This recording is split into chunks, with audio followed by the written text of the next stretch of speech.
Bonjour. Gilet jaune, je vous informe que je suis aussi gilet bleu.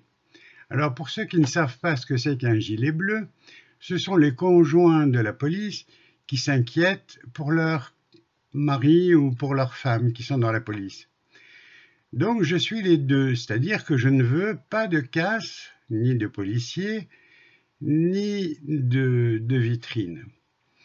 Alors comprenez bien que Benalla, qui a été démasqué, c'est un faux flic qui est payé pour casser, pour attiser la révolte. Alors à quoi ça sert? Eh bien, il y a des gens qui sont croyants, qui vont à l'église, à la mosquée, à la synagogue, et donc qui espèrent prier à un Dieu bienveillant. Mais il y en a d'autres dans notre société qui vont faire exactement le contraire et qui vont prier Satan. Alors ils vont torturer, assassiner, violer, uniquement pour faire plaisir à leur Dieu qui est Satan. Normalement, tous ceux qui sont au sommet du satanisme en France, comme partout dans le monde, eh bien, ils sont tous francs-maçons. Mais ils sont au plus haut grade, c'est-à-dire que on prend un individu, on voit sa faiblesse, quel est son défaut principal, est-ce qu'il aime l'argent, est-ce qu'il aime le sexe, ou est-ce qu'il aime autre chose, le pouvoir. Et on va arriver à le faire monter progressivement les échelons, mais en le piégeant pour dire, une fois que tu seras au sommet, eh ben, tu obéis à ce qu'on dit, sinon on révèle tout. Voilà ce que c'est que la manipulation mentale. Alors, les gilets jaunes, ne tombez pas dans le piège du fils du fameux commandant niçois. C'est un manipulateur. Tout le monde sait qu'un milliardaire ne peut pas être honnête. Donc, il dit qu'il a aidé des gouvernements, mais il ne précise pas en quoi il a aidé. Alors moi, je vais vous raconter une petite histoire. Un jour, j'ai soigné un marchand d'armes et je lui ai demandé, mais comment fait-on pour vendre des armes à des gens? En général, les gens, ils vont pas dépenser de l'argent, surtout dans les pays en voie de développement, qui n'ont pas de sous, pour acheter des armes. Il me dit, c'est très simple.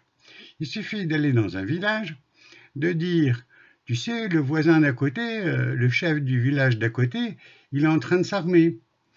Et il se prépare à te faire la guerre parce qu'il est vraiment furieux contre toi. Ah bon, il va m'attaquer, mais moi aussi il me faut des armes pour me défendre. Donc il vend des armes au premier groupe. Après il va voir l'autre groupe et il dit pareil. Et ainsi il a vendu aux deux tableaux. Et après il se retire et il voit que les gens s'entretuent mutuellement. Voilà la manipulation. Alors, Maxime Nicole, tout le monde comprend, si on a quelque chose entre les oreilles, bien sûr, tout le monde comprend que se faire asservir par un individu qui est milliardaire, d'abord, il ne peut pas être honnête parce qu'il ne serait pas milliardaire. Et d'autre part, s'il veut qu'on s'asservisse à sa petite personne, c'est que les gilets jaunes ne veulent pas tomber dans ce panneau-là. Nous sommes un peuple en révolte et c'est à nous à trouver la solution et pas à quelqu'un d'autre qui prétend l'avoir, parce que ce sera encore une manipulation de plus. Et ce sont les oligarques qui sont aux manœuvres et à la manette. Comprenez-vous ça? Alors j'aime bien Dupont-Aignan qui dit oui, les médias ne veulent pas montrer les gilets jaunes qui protégeaient la tombe du soldat inconnu à l'Arc de Triomphe. Alors, comprenez bien que les casseurs, ce ne sont pas les gilets jaunes, mais le peuple ne comprend pas, il écoute les merdias. Bon, je vais vous citer un petit exemple.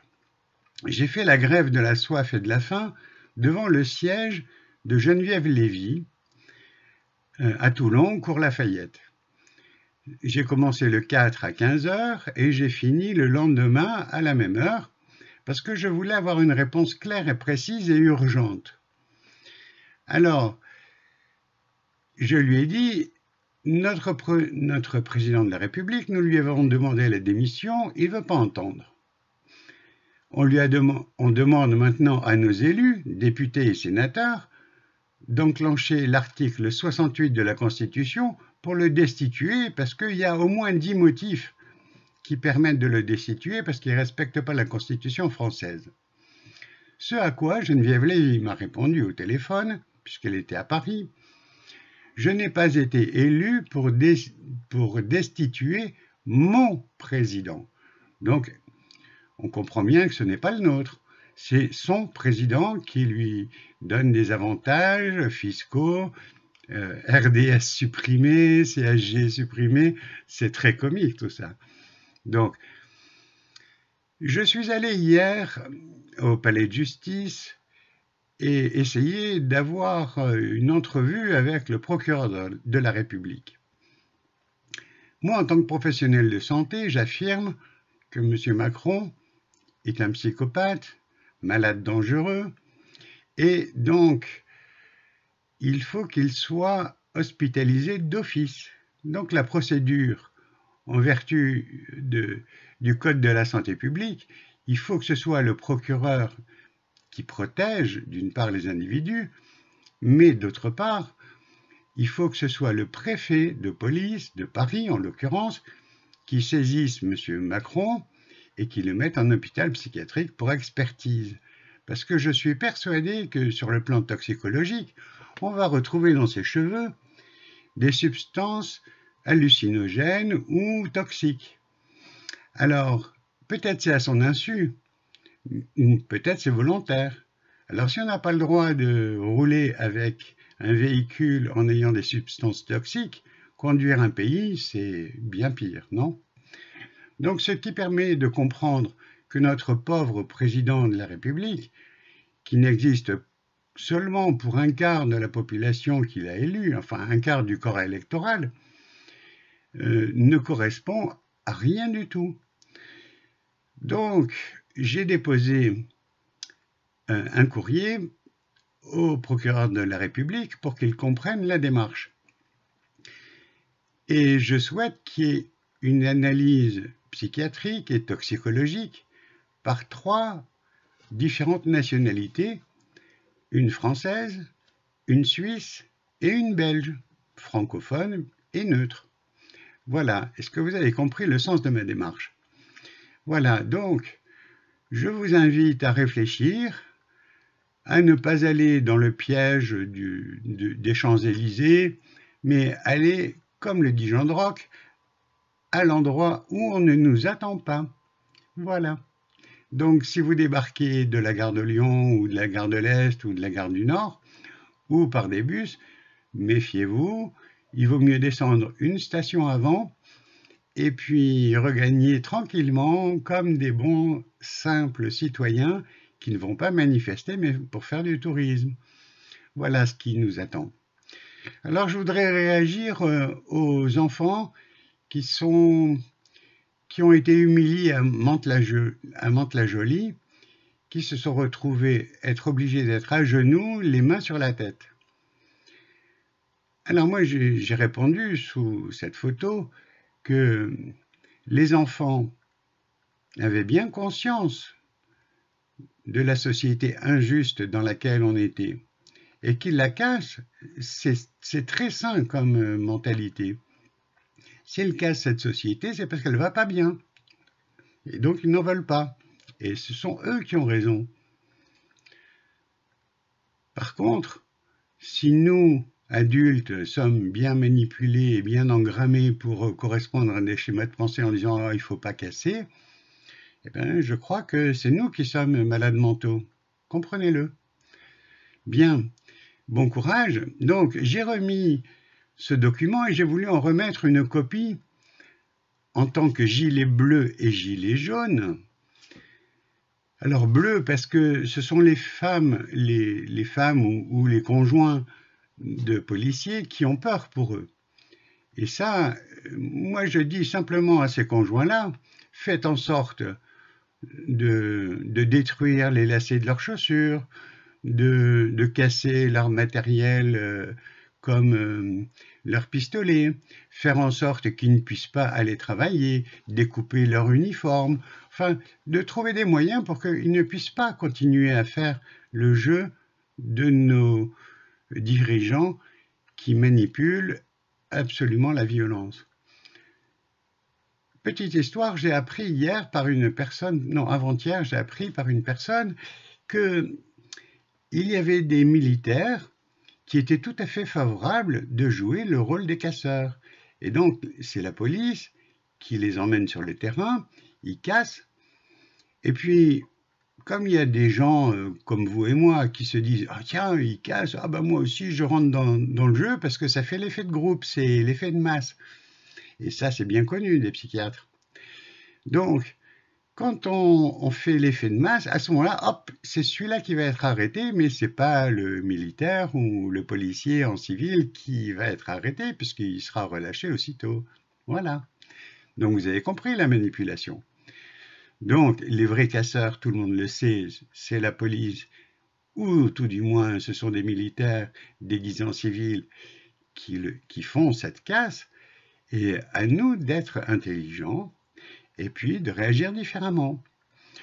Alors, pour faire tomber un gouvernement, c'est facile. On prend un rond-point et on ne quitte pas le rond-point, on tourne autour, qu'on soit à pied ou en voiture, mais on reste à la queue leu et comme ça on bloque. Et c'est légal. Voilà, puisqu'on ne peut pas demander légalement que notre chef d'État démissionne, puisqu'on ne peut pas demander légalement qu'il soit destitué, j'ai demandé au préfet de police de Paris de faire hospitaliser d'office en vertu des articles du Code de la santé publique, mais je sais pertinemment, puisqu'il fait partie du système, qu'il ne fera probablement pas. Mais la démarche a été faite, comprenez-le. Voilà, donc ça a été envoyé en recommandé, sous pli et pas sous enveloppe, pour qu'on ne dise pas l'enveloppe était vide. Vous comprenez le système. Voilà, donc amusez-vous bien. Gilets jaunes, je pense que je serai encore sur le terrain, mais sachez bien que ce n'est pas les subalternes qu'il faut attaquer, ce sont les chefs. Et je vous explique pourquoi. Hier, j'ai remis au commissariat de police du centre-ville de Toulon, devant 3 policiers, j'ai demandé est-ce qu'il y avait un officier. Donc il y en a un qui a dit c'est moi, je suis un officier, donc je lui ai remis le document, et le document, il l'a froissé. Il l'a froissé, alors je lui ai dit je vous cite à comparaître pour destruction de documents qui ne vous appartiennent pas. Et j'ai dit aux 2 policiers qui étaient à côté, vous êtes témoins. Voilà. Alors, messieurs et dames, puisqu'il y avait une dame policière, messieurs et dames, quand vous avez un chef qui se comporte comme ça, c'est lui qu'il faut arrêter, vous le mettez en garde à vue, vous le menotez, vous le mettez en garde à vue, et vous demandez à l'inspection générale de la police d'intervenir.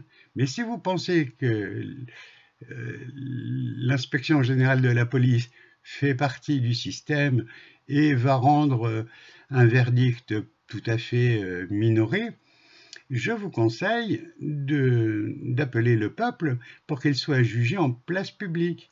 Parce que les tribunaux sont tellement engorgés, mais c'est volontaire. Vous savez qu'il y a moins de tribunaux que sous Louis XIV. Et on veut encore en supprimer. C'est-à-dire qu'on donne un travail tellement surhumain aux pauvres magistrats qu'ils ne peuvent rendre la justice rapidement et sereinement. Voilà, vous avez tout compris. Bonne journée à vous, et puis le combat continue. La CGT des camionneurs a décidé de se mettre dans la danse. Bon, eh bien, c'est bien. Mantes-la-Jolie, les enfants qui ont été humiliés en étant à genoux par terre, les mains sur la tête, par les policiers, mais je pense que ce sont des CRS. Je pense qu'ils n'ont pas dessous d'idée dans la tête, parce que en créant cette humiliation, eh bien, ça va attiser la haine, et la haine n'est pas bonne conseillère. Mais bon, il faut que jeunesse se fasse. Donc le peuple doit s'affranchir, grandir, évoluer, rechercher de quoi il veut vivre. Et je pensais à notre compatriote Carlos Ghosn, qui est en prison actuellement au Japon. Alors je compatis, parce qu'un homme qui est en prison, c'est pas très marrant. Il vaudrait mieux qu'il soit mis tout nu sur la place publique et qu'il soit bien humilié, s'il est fautif, bien sûr. Je ne condamne pas avant de savoir. Mais ce que je veux dire, c'est que un homme richissime, il n'est pas honnête. Vous comprenez qu'un homme riche ne peut pas être honnête. Il a volé. Donc, il est coupable quand même. Alors, une idée m'est venue cette nuit, je ne sais pas ce qu'elle vaut, mais si on remplaçait un chéquier d'argent contre un chéquier d'heures de travail, vous travaillez 24 heures. Carlos Ghosn travaille 24 heures maximum par jour, il ne peut pas faire plus. Donc, ce serait bien plus juste d'avoir un chéquier en heures de travail et non pas en monnaie qui est fabriquée par les banques centrales et qui vaut strictement rien. Voilà. Essayez de réfléchir au sujet. C'est nous tous ensemble qui devons faire avancer le schmilblick et donc j'espère que vous comprendrez. Je répète ma demande aux gilets bleus. Donc vous avez compris que les gilets bleus, c'était côté force de l'ordre. Les conjoints qui s'inquiètent, c'est normal. Je dis, faites en sorte que votre conjoint ne puisse pas aller au travail. Incitez-le à prendre du repos, il l'a bien mérité. Entre les pseudo-attentats, entre les pseudo-incidents qui existent et puis les marches répétées des gilets jaunes, ils doivent être particulièrement fatigués et c'est le moment qu'ils s'arrêtent. Les burn-out, c'est pas bon. Et se tirer une balle dans la tête, c'est pas bon. Voilà. Donc, policiers, gendarmes, CRS, vos chefs qui vous donnent des ordres iniques, ce sont eux que vous devez arrêter et remettez-les au jugement. Le jugement de qui? Au nom du peuple français. Et le peuple, c'est nous. Nous sommes pacifiques, nous ne voulons pas de mort, nous ne voulons pas de violence, on ne veut pas de vitrines cassées. On ne veut pas que les pauvres commerçants mettent la clé sous la porte à cause des problèmes économiques. Mais commerçants, comprenez bien que si on vous a pompé toute votre énergie en vous taxant, en vous faisant croire qu'il fallait payer une caisse de retraite, on change de nom, après on vous dit on revient à l'URSSAF, c'est un piège à con, vous tournez en rond dans la bêtise et il faut cesser, arrêter. Alors l'obligation d'avoir un compte bancaire, c'est pour pouvoir le saisir, c'était pas pour autre chose. Si vous n'êtes pas content, on saisit votre pognon et puis voilà, vous crevez de faim. Voilà, c'est ça le but du jeu. Voilà. Alors huissier de justice, mettez un gilet jaune et puis vous encaissez l'argent de votre mandataire et puis vous faites votre travail, mais à la vitesse de l'escargot. Ça, c'est une méthode aussi. Mais bon, enfin, chacun a sa conscience, chacun doit faire en son âme et conscience, et tout le problème est là. Agissez, réfléchissez, méditez, tout seul. Et puis, essayez de discuter avec les uns et les autres, et puis, peut-être que vous direz, tiens, cette personne-là a du plan dans la tête, peut-être ce serait bien que je vote pour elle. Elle n'est rien, mais bon, quand on est de bonne volonté, on arrive toujours à trouver la bonne solution. Et nous, les gilets jaunes, je suis sûr que nous trouverons la solution. Ce sera peut-être de dire, on va remplacer un maire par un collège de 9 personnes. Et les 9 personnes, chacun met un nom sur un bout de papier. Et on va voter, on met dans l'urne les 9 noms qui nous intéressent. Et ce seront donc ceux qui correspondent à l'éthique, l'honnêteté, la probité, qui seront élus. Et là, ce sera beaucoup plus difficile de manipuler 9 personnes qui remplaceront un maire. et leur salaire ne devra pas être différent de ce qu'ils gagnaient avant, ou bien ce sera tout à fait du bénévolat gratuit. C'est à nous de décider ce qu'on veut comme société. Nous ne voulons plus de ce système où les députés, les élus du peuple ne veulent pas destituer leur président parce que ils prétendent ne pas avoir été élus pour ça, alors que quand on a un président qui fait que des bêtises, je veux dire, sur le site UPR, il y a 10 raisons pour qu'il soit destitué. 10, c'est pas rien. Bon, l'UPR, c'est Asselineau. Bon, c'est un énarque et il a fait... il a un grade supérieur à celui qu'avait Macron dans la fonction publique. Donc, à vous de voir. Faites comme bon vous semble, et puis agissons tous ensemble, continuons la pression. Il faut que les fruits mauvais tombent. Voilà, on va y arriver, tranquille. Allez, bonne journée.